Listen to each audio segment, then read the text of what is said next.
Okay, let's move on to the 9th question, students. देखो 9th one.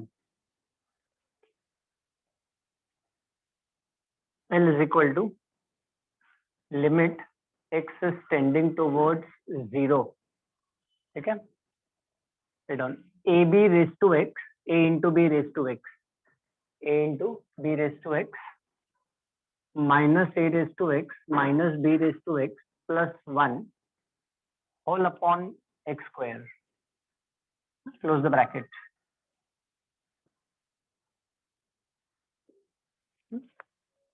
Note down the question.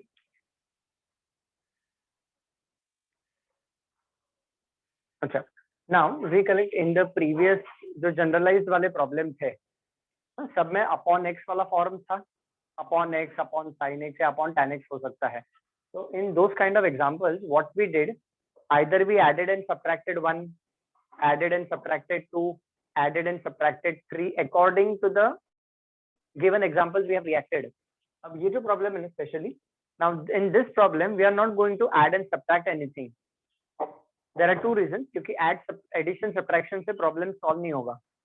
अभी देखो यहाँ पे अपॉन में x स्क्वायर है, तो न्यूमरेटर को हम फैक्टराइज करेंगे.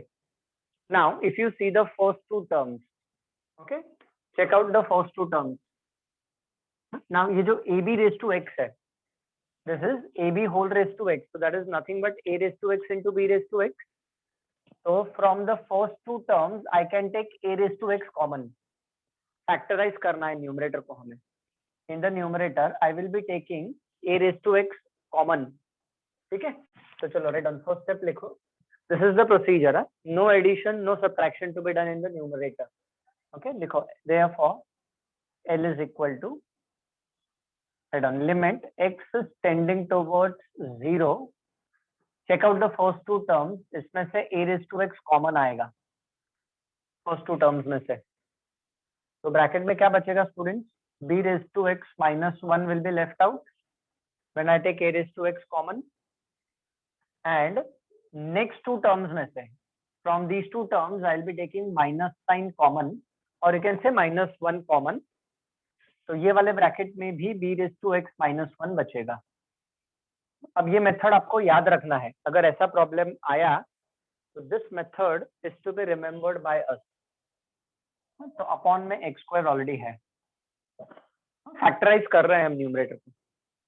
No addition no subtraction. Now see carefully both the terms. b raised to x minus 1 is common to both of them. So right of next step, this is further equal to, देखो limit x is tending towards 0. दोनों term में से b raised to x minus 1 common आ जाएगा.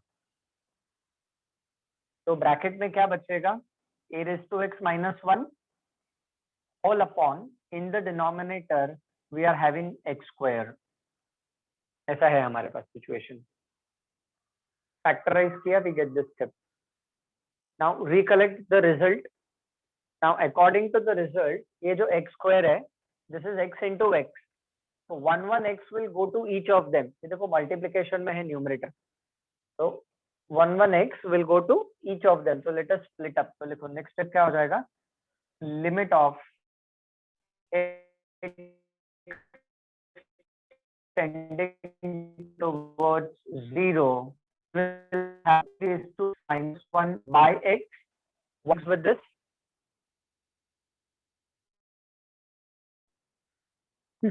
So now what happens is, एक x इसको गया, तो another x goes to this. तो ऐसा हो जाएगा a raised to x minus 1 by x. Close the brackets. Now recollect the result. I'm not written it on the board, but you can see it in your notebook. We have done it last time. Limit x is tending towards 0. a raised to x minus 1 upon x log a होता है. Sorry, done. Problem is over. According to the result, ये वाला bracket है, this is going to become log b. ठीक है, and this is going to become nothing but log a, and this itself is the final answer. यही हमारा final answer है students.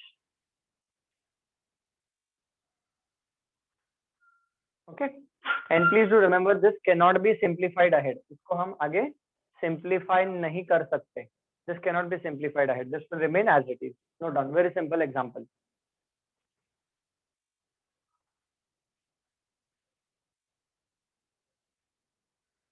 That completes the problem. क्या किया, numerator को हमने factorise किया, कॉमन लिया, एक्स स्क्वायर को एक्स इंटू एक्स लिखा, रिजल्ट अप्लाई किया। तो this kind of question particularly अगर ऐसा सिंपल क्वेश्चन आया तो this will carry only 2 marks, not more than that. 2 mark का क्वेश्चन ऐसा बन सकता है।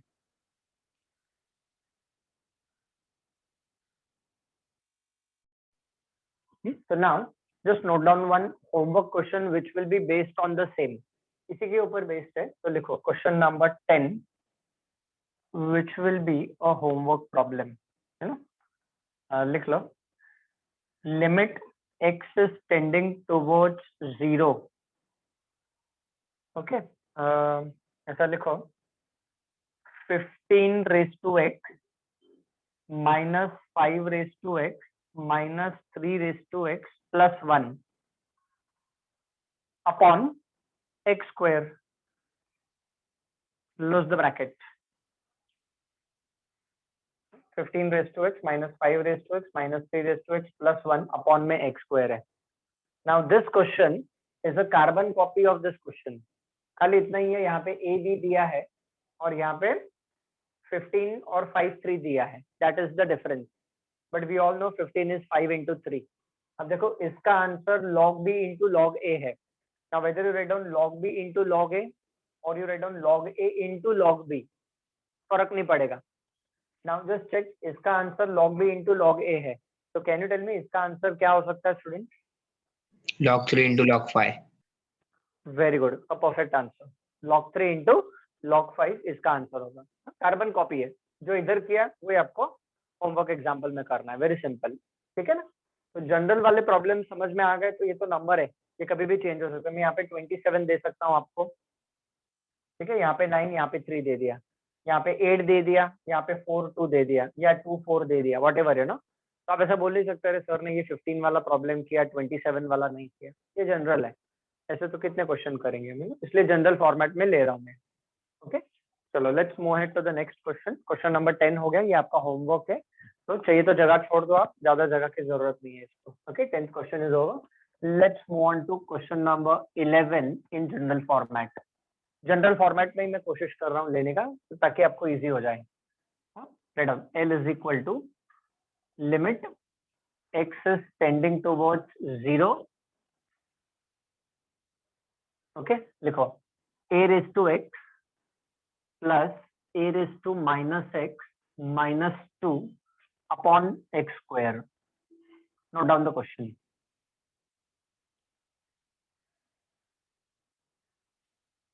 Both these questions are very important। मतलब that does not mean कि इसके previous जो हमने किए वो important नहीं थे। The whole topic itself is very important, especially वो जो trigonometry के बाद वाला part है ना, वो ज्यादा important है। Okay, now 11th क्वेश्चन में देखो अपॉन में x स्क्वायर है, तो अपॉन में x स्क्वायर है तो नेवर ऐड सब्ट्रैक्ट। आप ऐसा माइंडसेट रख लो, जनरली है, नॉट ऑलवेज, कि अपॉन में x स्क्वायर है तो we generally don't add subtract. Now we need to simplify. वो मिडिल टर्म देखो a raised to minus x है। Now that a raised to minus x can be written as 1 upon a raised to x। तो इसका भी एक special वे है solve करने का। तो चलो let's simplify that middle term. Okay, give me a minute. चलो नेक्स्ट स्टेप लिखो इसके बाद students. L is equal to limit x is tending towards 0, a raised to x remaining same, a raised to minus x will be written as 1 by a raised to x minus 2 remaining same upon में x square is already present। क्या किया हमने, a raised to minus x को 1 by a raised to x लिखा। ये step याद रखना है आपको, this is to be remembered। Now we will be taking LCM in the numerator। ये जो तीनों टर्म्स है ना, तीनों टर्म का LCM निकालना है हमें, ठीक है। तो next step will be equal to, right, this is further equal to, लिखो this is further equal to limit x is tending towards 0। अच्छा, जब हम LCM लेंगे तो देखो क्या मिलेगा, a raised to x into a raised to x is a raised to x the whole square plus 1 minus 2 into a raised to x। whole upon a raised to x and it is whole upon x square, ऐसा आएगा. LCM लिया, you know how to take LCM.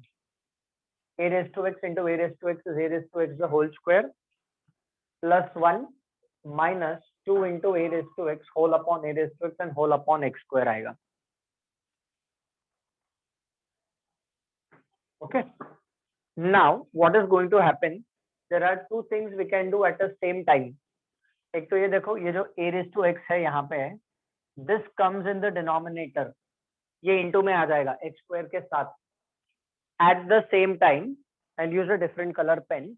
At the same time, see your numerator. ये numerator देखो आप, पूरा numerator, the whole numerator you see, it is a square minus 2ab plus b square. तो ये जो पूरा numerator है ना students, it is a minus b the whole square का expansion. The complete numerator is the expansion for a minus b the whole square. So chalo, let us simplify and write down this step. So this is further equal to, लिखो limit x is tending towards 0. पहले तो ये a raised to x हम नीचे denominator में लेके आते हैं.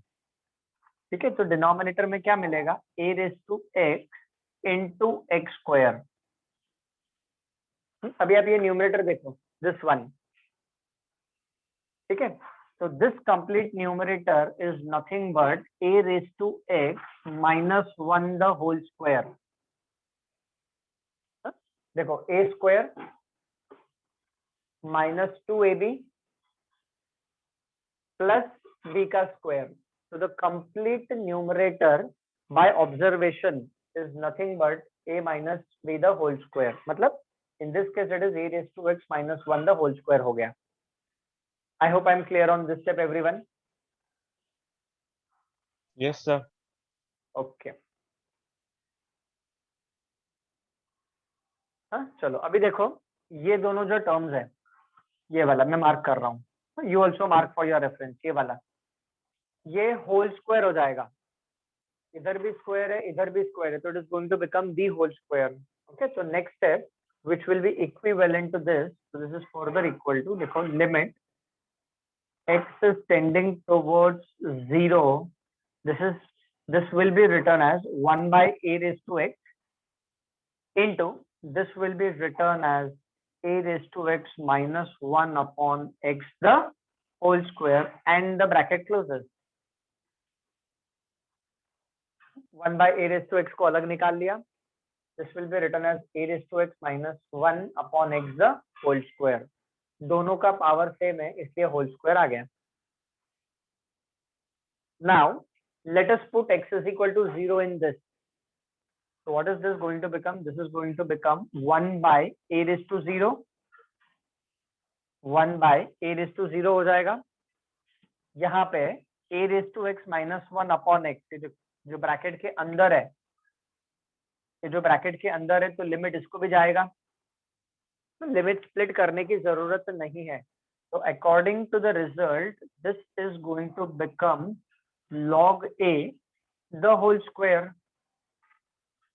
A raised to x minus 1 upon x is nothing but log a. यहाँ पे x का वैल्यू 0 नहीं डालना है.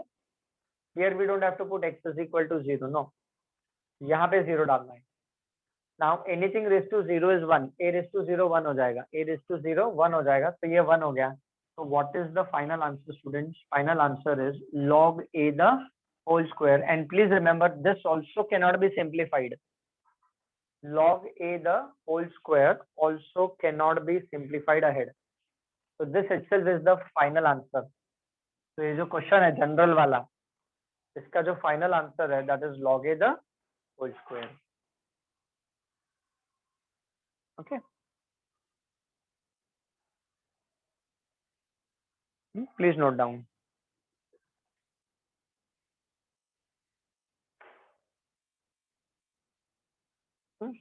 Now I have seen many times, students making a small mistake at the end. Log a the whole square लिखने के बाद, I've seen many times. Log a the whole square लिखने के बाद student हमेशा इसको 2 log a लिखता है. Totally wrong. Log a the whole square cannot be written as log a. ठीक है, I'll tell you why, I'll explain you. Now when we are solving, एक concept है, ये दोनों में difference है, जमीन आसमान का difference है. Log a, you can write it down as a note. Okay, now just give me a minute. So what I was saying is, the note, you just have a look. Log a the whole square is not the same as log of a square. इसमें और इसमें जमीन आसमान का difference है. Many students have seen, उनको समझ में ही नहीं आता है इसका डिफरेंस और इसका difference. This is log a the whole square है, ये पूरे का स्क्वायर है, and this is a का स्क्वायर है. So see how am I pronouncing it? Log a the whole square, and this is log of a square. तो इसमें difference है. तो log a the whole square रहेगा, तो इसको आप सिंप्लीफाई नहीं कर सकते.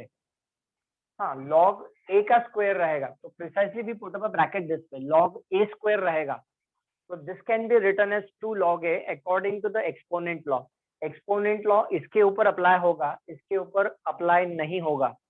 That is the basic difference in both of them. ये दोनों एक दूसरे से बहुत अलग है. तो please just note down for your reference, don't mix them up. ये नोट लिख लो आप. Log a the whole square is not equal to log of a square. That is the difference.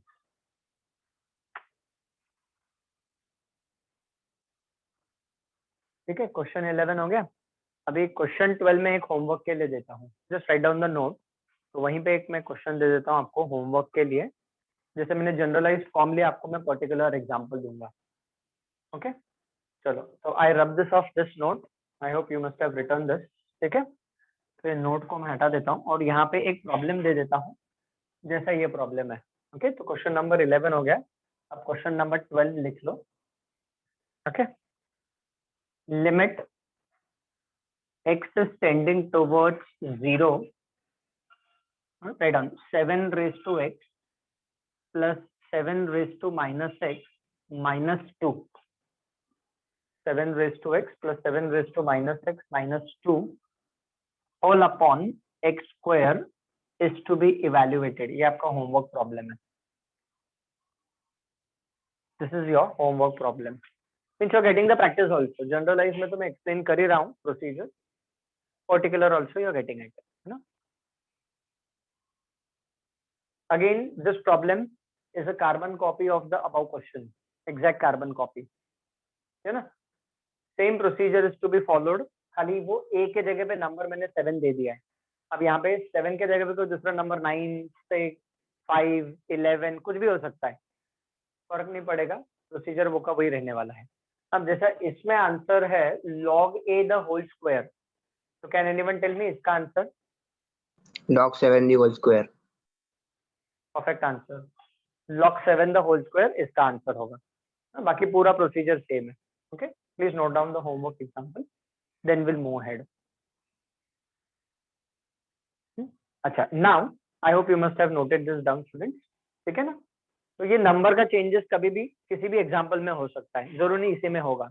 Previous कोई एग्जांपल है या previous type है, वो किसी में हो सकता है.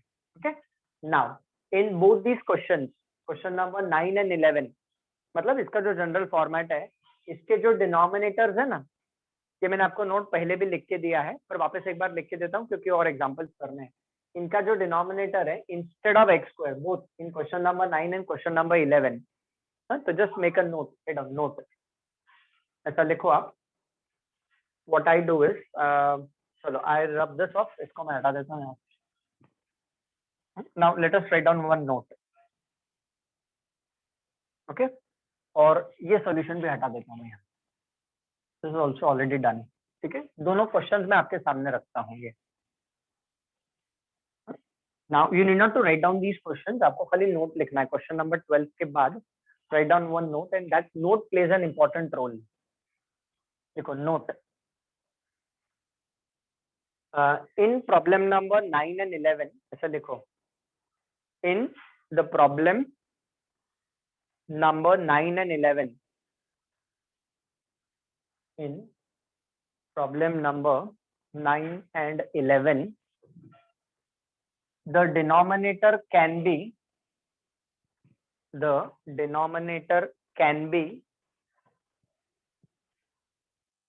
x tan x. ये नोट मैंने आपको पहले भी लिख के दिया है ट्रिग्नोमेट्रिक लिमिट्स में, ठीक है, बट नेवर माइंड, वापस लिख लो. I repeat, in the problem number 9 and 11, the denominator can be x tan x or x sin x, ठीक है, और sin square x, और tan square x, और cos c minus cos d, और 1 minus cos mx, and 1 minus cos mx is nothing but equal to 2 sin square mx by 2. मतलब x square के जगह पे इसमें से कुछ भी हो सकता है, x tan x, x sin x, sin square x, tan square x, cos c minus cos d, 1 minus cos mx. तो क्या करना है in this case? Write down, always divide, ऐसा लिखो आप, always divide numerator and denominator by x square. Always divide numerator and denominator by x square. Compulsory. This is compulsory.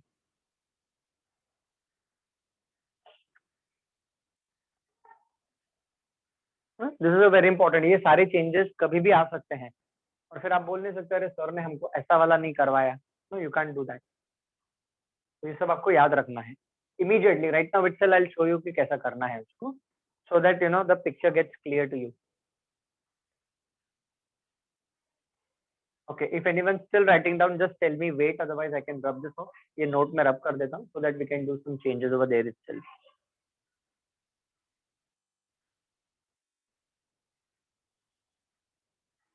Okay, चलो.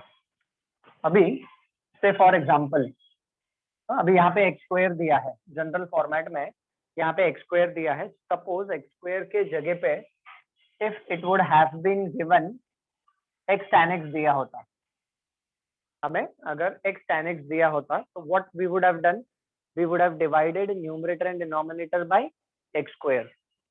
We would have divided numerator and denominator by x square. तो क्या मिलता देखो यहाँ पे x square से divide करते, ठीक है, और यहाँ पे भी x square से डिवाइड करते. Just pay attention, don't worry, will do the examples also. Now x square से डिवाइड करने के बाद ये एक x कैंसिल हो जाता, x अपॉन x square में से this x would have been getting cancelled, you know, और फिर अकॉर्डिंग टू द रिजल्ट ये tan x by x 1 हो जाता, ये tan x by x 1 हो जाता और ये भी हट जाता यहाँ से. तो see we return back the original question. वापस वही आ गया जो हमारे पास क्वेश्चन नंबर 9 था. इंस्टेड ऑफ दिस ये x स्क्वायर के जगह पे सपोज डिनोमिनेटर में हमारे पास होता cos c minus cos d होता, cos c minus cos d होता, तो भी हम x स्क्वायर से डिवाइड करेंगे. तो this would have been divided by x square and this would have been also divided by x square. अगर cos c minus cos d होता तो cos c minus cos d का formula apply करते. cos c minus cos d upon x square वाला problem हमने trigonometric limits में किया हुआ है. सो इन विच एवर प्रॉब्लम, इसमें भी x स्क्वायर के जगह पे कुछ और हो सकता है. यहाँ पे भी x स्क्वायर के जगह पे सपोज अगर यहाँ पे साइन स्क्वायर x होता है, जस्ट एन एग्जांपल, अगर यहाँ पे साइन स्क्वायर x होता तो पहले हम क्या करते हैं, divide numerator and denominator by x square. तो x स्क्वायर से डिवाइड करते तो यहाँ पे अपॉन में x स्क्वायर आता और फिर इसके अपॉन में भी x स्क्वायर आता. तो sine square x upon x square 1 हो जाता और फिर वापस वो x स्क्वायर वाला पार्ट बचता और प्रॉब्लम में ओरिजिनल प्रोसीजर फॉलो करना है. तो जितने भी एग्जांपल्स है, in all the problems we need to divide numerator and denominator by x square and then move by the same original procedure that we have followed. Okay, now let us do one or two problems which are dependent on them. ठीक है, चलो कुछ questions हम ले लेते हैं ऐसे जो इसी प्रोसीजर के ऊपर डिपेंडेंट है। ओके, तो नेक्स्ट क्वेश्चन लिखो student. Madam this is question number 12 हो गया ना, अभी लिखो क्वेश्चन नंबर 13 क्वेश्चन लिखो आप इसमें। Now with some changes made, not exactly same will be taking, लिखो L is equal to limit x is tending towards 0। Combination of problems ले लेते हैं। यहाँ पे आप देखो क्या दिया हुआ है। Okay, write down 7 raise to x का तो प्रॉब्लम ऑलरेडी दे दे, थोड़ा और चेंज कर देता हूँ मैं। Let us take this as, लिखो 5 raise to x plus 5 raise to minus x minus 2 whole upon you write down cos 5x minus cos 3x is available। ऐसा दिया हुआ है। So now first what we do is, यहाँ पे हम formula apply कर सकते हैं, फिर एक्स स्क्वायर से डिवाइड कर सकते हैं, या पहले एक्स स्क्वायर से डिवाइड कर सकते हैं फिर फॉर्मूला अप्लाई कर सकते हैं। तो चलो लेट अस डू, पहले एक्स स्क्वायर से डिवाइड कर लेते हैं। तो राइट स्टेप लिखो, dividing numerator and denominator by x square.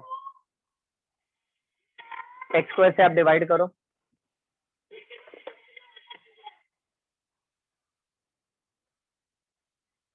ठीक है। तो एक्स स्क्वायर से जब हम डिवाइड करेंगे तो what is going to happen, limit x is tending towards 0, 5 raise to x plus 5 raise to minus x minus 2, इसके अपॉन में एक्स स्क्वायर आएगा, whole upon cos 5x minus cos 3x upon x square आएगा, close the bracket. ठीक है, now I tell you, you do it. अब देखो ये जो पूरा न्यूमरेटर है ना, दिस न्यूमरेटर को सॉल्व करने के लिए you refer problem number 11, problem number 11 refer करके आप आंसर इसका निकालो, और डिनोमिनेटर में इसको सॉल्व करने के लिए आप cos c minus cos d का फॉर्मूला अप्लाई करो और इसको सॉल्व करो। Refer trigonometric limits for this. चलो स्टार्ट सॉल्विंग। ऐसा cos c minus cos d upon x square वाला है ना, एक दो प्रॉब्लम्स हमने ऑलरेडी किए हुए हैं ट्रिग्नोमेट्री में। नोटबुक ओपन करो, न्यूमरेटर के लिए प्रॉब्लम नंबर 11 अभी जो हमने किया बोर्ड पे और अब कर दिया मैंने, ठीक है। Keshav told me the answer also for that problem, you know. तो वैसा वाला प्रॉब्लम है, पूरा न्यूमरेटर आप उसी हिसाब से सॉल्व करो। The complete denominator you do it by trigonometric limits by the formula for cos t minus cos d upon x square. Start solving. I give you a time of 5 minutes, then we'll discuss the answer. Please continue doing.